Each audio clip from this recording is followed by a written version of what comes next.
امر بالمعروف اور نہی از منکر۔ امر بالمعروف یعنی دوسرے کو اطاعت پر مجبور کرنا اور نہی از منکر یعنی دوسروں کو گناہوں سے روکنا، یہ دونوں پچھلے 6 واجبات کی طرح اسلام کے ارکان اور اہم فرائض ہیں اور جہاد کا ایک شعبہ ہے۔ چنانچہ بہت سی صراحت کی گئی ہیں ان کے بارے میں زوردار حکم اور ان کے ترک کرنے کی سخت ممانعت بہت سی آیتوں اور روایتوں میں ملتی ہیں، جن میں یہاں کچھ کا بیان کیا جاتا ہے۔ سورہ آل عمران میں کہا گیا ہے کہ تم میں سے جو لوگ مسلمانوں کو نیکی کی دعوت دیتے ہیں، انہیں نیک کاموں کا حکم دیتے ہیں، برائی سے منع کرتے ہیں، وہ حقیقت میں نجات پانے والے ہیں۔ آیت نمبر 104۔ خدا نے اس آیت میں تبلیغ کی تاکید کے ساتھ ساتھ امر بالمعروف اور نہی از منکر کو واجب قرار دیا۔ اسی صورت میں ایک اور مقام پر فرمایا، تم مسلمان بہترین امت ہو یا تھے جسے خدا نے دنیا کے لوگوں کے سامنے ظاہر کیا، کیونکہ تم امر بالمعروف اور نہی از منکر کرتے ہو، خدا پر ایمان رکھتے ہو۔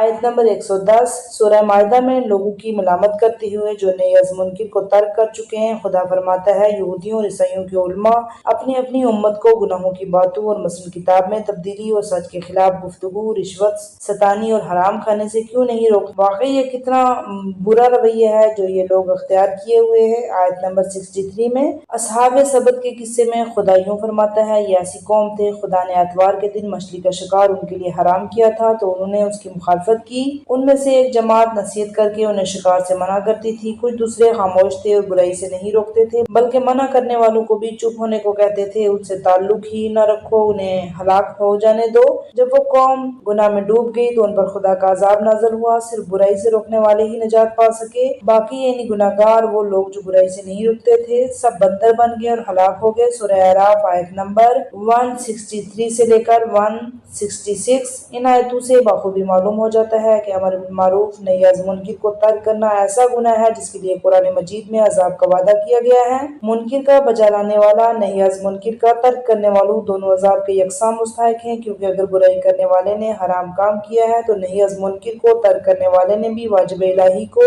جو نہی از منکر ہے چھوڑ دیا ہے، یوں گناہگار ہو گیا ہے۔ تفسیر میزان میں ان آیتوں کی تفسیر میں اہل بیت کی روایتیں دیکھیے، یہ بھی فرمایا گیا ہے، بنی اسرائیل میں سے جو لوگ کافر ہو گئے ان سے داؤد سے اپنی زبان سے لوط کی گئی، یعنی اصحاب ماندہ نے لعنتان کی نفرین کی تھی، یہ لعنت جس کے نتیجے میں وہ مسخ ہو گئے تھے اور ان پر ان کے پڑی جو ایک وہ تو نافرمانی میں حد سے بڑھ جاتے تھے اور دوسرے ان سے کچھ لوگ دوسروں کو اس برے کام کے جو کرتے تھے نہیں روکتے تھے، کیسا برا تھا وہ کام جو یہ لوگ کرتے تھے۔ سورہ مائدہ آیت نمبر 78 سے 79 تک۔ آیت میں نہی از منکر کو ترک کرنے والوں کے لیے سخت تنبیہ ہے۔ امام جعفر صادق علیہ السلام فرماتے ہیں، یہ لوگ جو نہی از منکر نہ کرنے کے نتیجے میں پیغمبروں کی لعنت کے مستحق ہوئے، ان کی صورتیں مسخ ہو گئیں، کبھی گناہگاروں کے ساتھ نہیں رہتے تھے، ان کی مجلسوں محفلوں میں شرکت نہیں کرتے تھے، لیکن جب انہیں دیکھتے تھے تو ان کے سامنے خوش ہوتے اور ان سے محبت کا اظہار کرتے تھے۔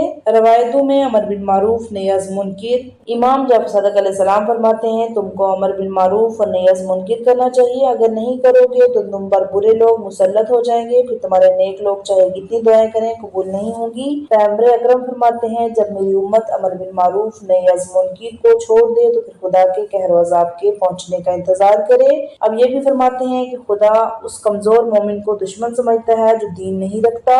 آپ سے پوچھا گیا، رسول خدا ایسا کون شخص ہے؟ آپ نے فرمایا، وہ شخص جو نہی از منکر نہیں کرتا، یعنی برائی کو دوسروں سے دور نہیں کرتا۔ امام جعفر صادق علیہ السلام فرماتے ہیں، خدا نے حضرت شعیب پر وحی بھیجی کہ تمہاری قوم کے 1,00,000 آدمی ہلاک کر دوں گا، 40,000 بدکار اور 60,000 نیک۔ شعیب نے پوچھا، ہے پروردگار، برے تو خیر عذاب کے مستحق ہیں لیکن نیک لوگ کیوں؟ خدا نے فرمایا، کیونکہ یہ گناہگاروں سے مل گئے اور میرے غضب کے باوجود ان سے ناراض نہیں ہوئے، انہیں برائی سے نہیں روکا۔ امام جعفر صادق علیہ السلام فرماتے ہیں، ان لوگوں پر سخت عذاب نازل ہوگا جو امر بالمعروف اور نہی از منکر چھوڑ دیں گے۔ امیر المومنین فرماتے ہیں، بے شک خدا نے تم سے پہلے والے لوگوں پر امر بالمعروف نہی از منکر ترک کرنے کے باعث لعنت فرمائی ہے، چنانچہ نادانوں کو گناہ کرنے اور داناؤں کو نہی از منکر چھوڑ دینے پر لعنت فرمائی۔